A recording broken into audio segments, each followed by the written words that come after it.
Hello everyone, this is Vozen, and today I'll share the way to make this colorful ball.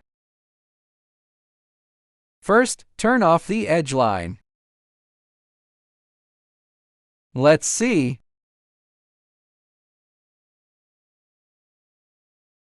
Okay, let's talk about the model first, and then change the display method.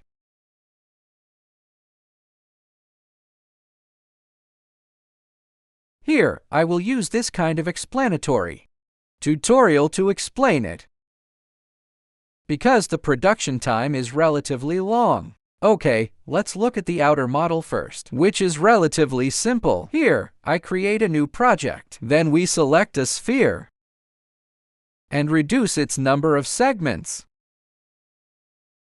Here, we can change the method. Let's look at the select a triangular wiring method. You can reduce it a little more. Then here, turn off the lines. You can see that it is not sharp cornered shape. Then press the C key to see it off. Here, you can reduce the smooth label. Now it is this kind of sharp cornered sphere. This is how the shell model is made. Let's take a look at the inside. We need to use a plugin to create this outwardly protruding effect. Let's hide this. Select a gem body. Shrink it a little. You can switch to other shapes. Here we need to use the grid tool for extrusion.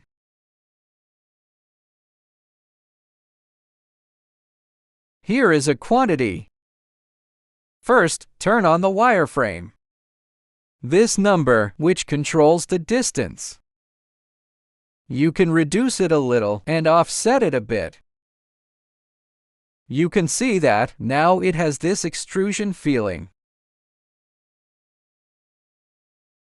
It's similar to this middle cone. You can change it to other gem bodies.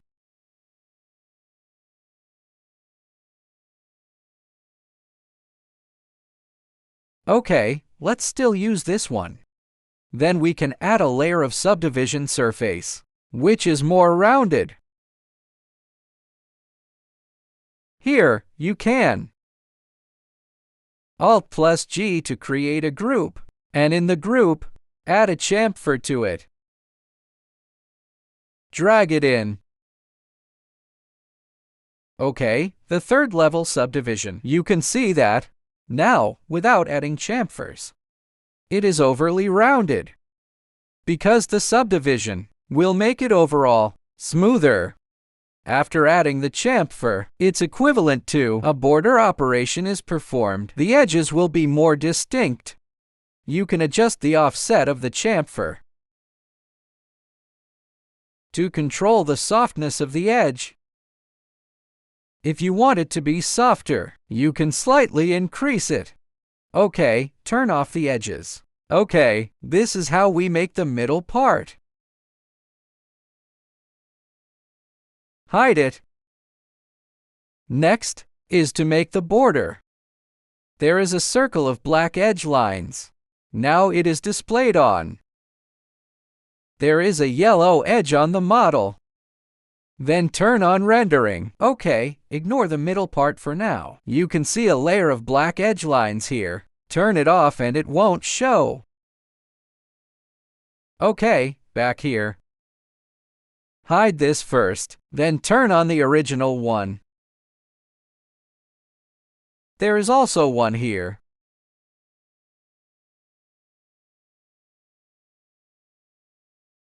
Where is it? Edge spline. This edge spline. Drag the sphere down here. By default, it is a standard extraction, the spline for our wiring. The mode can be changed to contour lines. As you can see, now it is around our view. corresponding to the outline. Whether you rotate the angle or anything else, it will only generate the outline. It will only generate the outline at this position. Of course, if you open a new window, you can see that the two sides will show different. So it's best for us to, when we have a camera, select a view that is facing the camera, and then generate this spline. Okay, this is the model part. Okay, let's take a look at the lighting first. The background is a colored texture.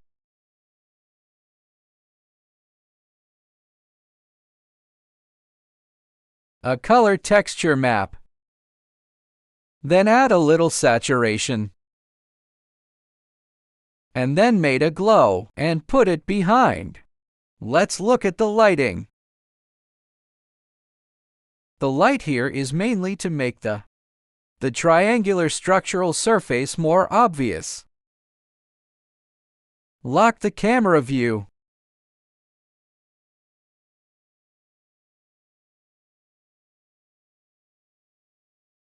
And turn off the material. We can see that there is a light here, and it lights up this area. There are some white reflections. You can see the others are also to make the surface of the sphere a little bit of a reflective feeling. The position can be adjusted by yourself and adjust it to the feeling you want. Now the edges are brighter. Okay, this one, there are some highlight areas on the back. The lighting is relatively simple because there are no unique light sources. Mainly, use light to distinguish each triangular surface, to distinguish them and enrich the overall material details. Let's continue with our material. Let's start with the middle one. The cube in the middle. It can't be called a cube. It's actually a cone. Actually, it's through a mix here. And then select our noise. Here, select the noise. And then make its overall proportion larger. Ah, it's too big. Make it smaller. Then pull a little contrast. Then we apply a gradient to it to map the color. Here, I refer to the original material of the color changing ball. If you use it yourself, you can change the color at will and change it to your favorite color. This kind of yellow-green, not the red and green one, this one is also good, which is quite good. Then we select a color layer and move it over. Okay, this is the first layer. Because there is a second layer turned on here, so it's black. Turn it off first. You can see it's all in this way. Here, we selected different sizes and different random seed values. Noise to map the color. Select the previous one, press the Ctrl key and drag it, and just duplicate one. Here we can restore it to black and white. We only need its range, not the color. Okay, let's change the random seed value to make it different from the previous one. We can make the white a little more obvious. Then lower the brightness here, because this is the main color, and these are just to enrich and add some embellishing colors. Okay, let's make it monochrome. Then turn on the first layer. Here is a blending mode. Ah, it's connected to the wrong place. It should be connected to the mask. Okay, let's change the color. This time, change it to a slightly green color.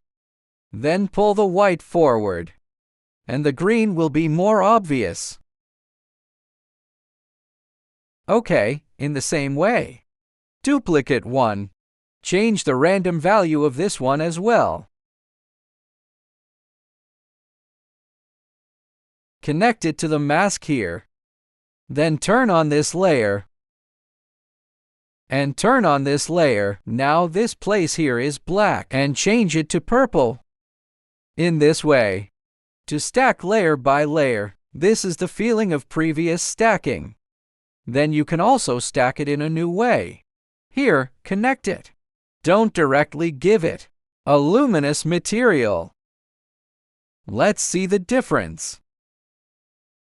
Okay, this is a glowing material. 2, and here, I'm using the standard material.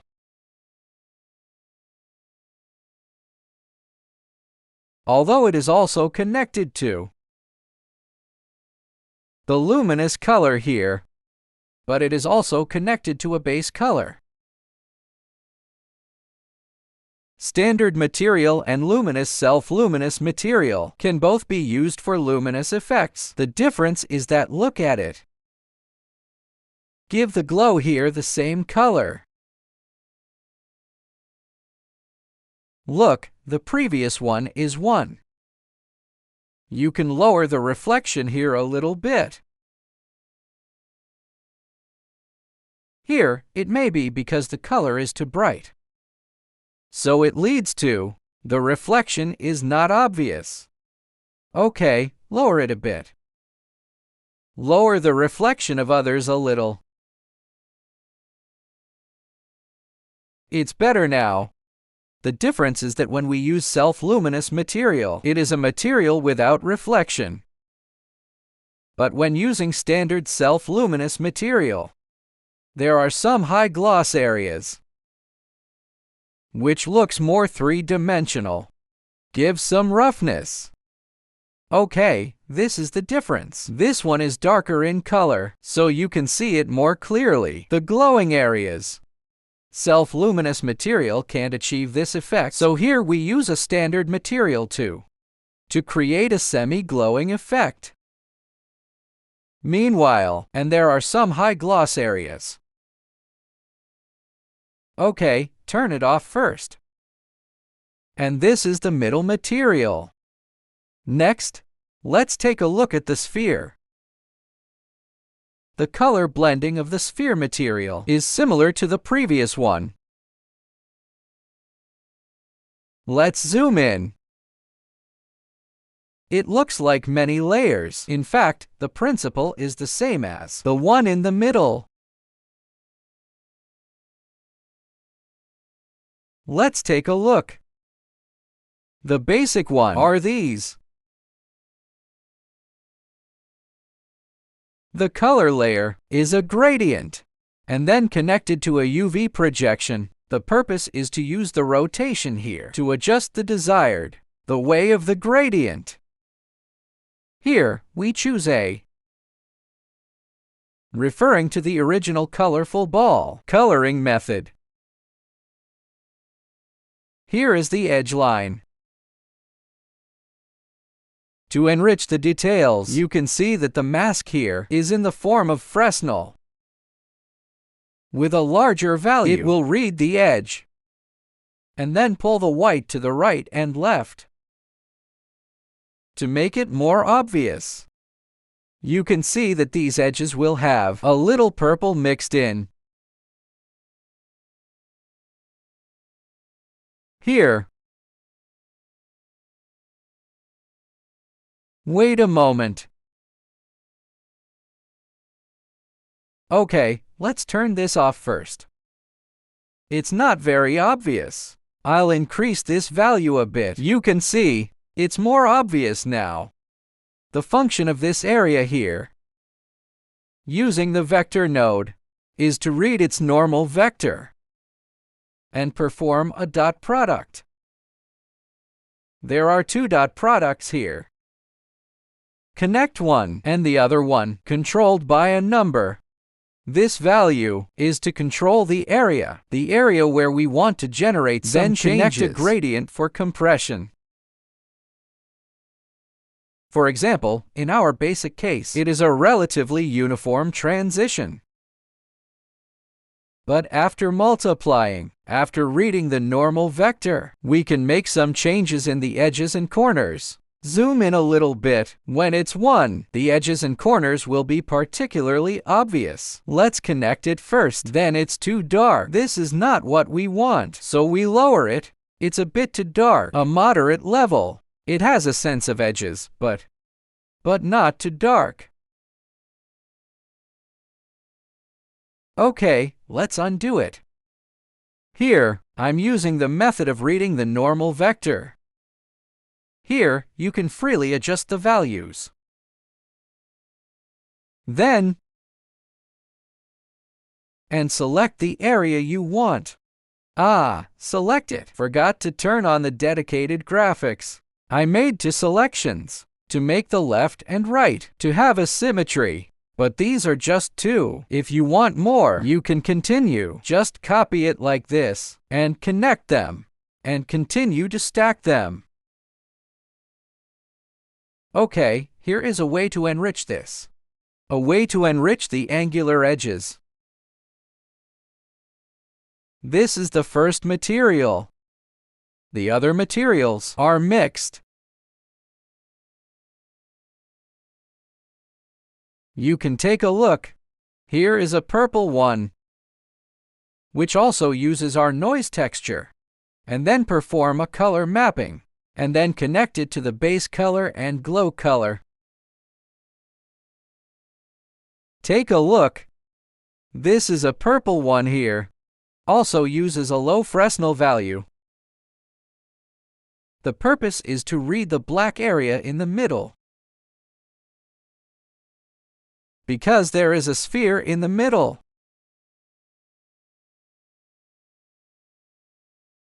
First, turn off the dedicated graphics. But if we don't give transparency, and pull it to the maximum. Look, if we don't give transparency, the black area in the middle, the cone is invisible. Undo it and you can see it now by unlocking. We can see the cone through the sphere outside. Is through the Fresnel here, and read the curve here. Then the middle area, facing directly towards our view, will be black. Then it is mapped. And reveal the cone in the middle, and connect to their respective opacity.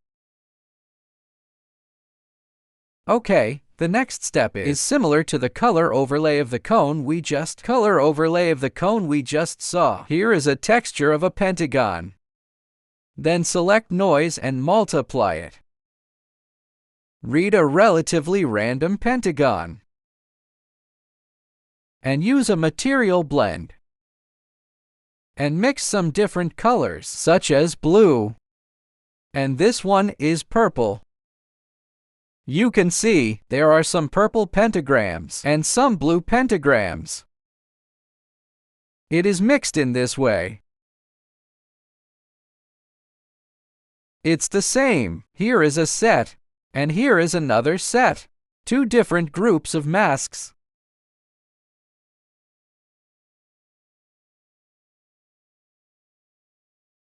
Then we open the background and the edge line. The edge line. After the edge line is completed, just give it a black material. This will create a black line on the outside. Then here we use particles. When rendering, we need to add a label to it and give it a thickness. Add a label here. Then select the capsule method and make it thicker. If you think it's not thick enough, you can adjust the value here. I think this value is almost enough. Okay, this is our today's tutorial on the production method of this colorful ball. Thanks for watching.